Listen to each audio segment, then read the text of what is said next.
Ayan, hello po sa ating lahat mga ka-Team EDSI. So, napakaaliwalas naman po talaga ng mukha ni Edu, lalong-lalo na po itong si Viancy. So, tama nga po yung sinabi ng isang supporters ng EDSI. Dati, si Viancy ay nene na nene. So, ngayon ay dalagang-dalaga na nga daw po, simula ng tulungan ni Kalingap Prab, pwede na daw pong pitasin. So medyo di ko po gets kung ano po yung ibig sabihin nun. Kasi di naman po ako mahilig mag-search yung mga kasabihan, Yes, sa puntong dalagang-dalaga na, oo naman, dalaga na po talaga itong si Viancy at less stress na din po itong si Viancy, di ba? Kasi nga noon, stress na stress po sila kasi nga, ikaw ba naman, ilan po silang magkakapatid, di ba? Sumusuporta po siya sa kanyang mama sa pamamagitan ng paglalaba, tumutulong paglalaba. So, mahirap po yun. Sa murang edad po ni Viancy ay namulat na po siya sa kahirapan.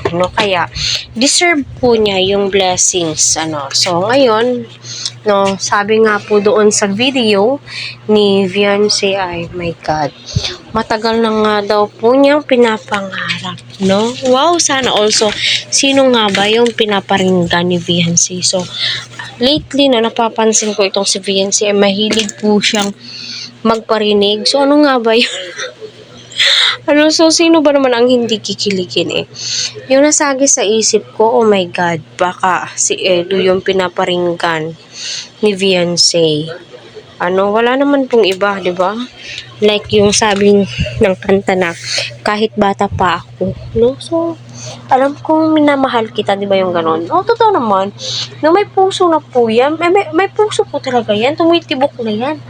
At saka, alam po ni Viancy kung ano na po yung tama at mali. Di ba? Correct me if I'm wrong, So, ayun, panoorin nyo po yung mga TikTok ni Viancy. Doon nyo po makikita at malalaman kung yung mga saloobin po niya, Although, sabihin po natin, ginagaya lang po ni Viancy iyon. Pero, kung iisipin mo mabuti, tila may pinapatamaan po siya, di ba? May pinagsasabihan siya.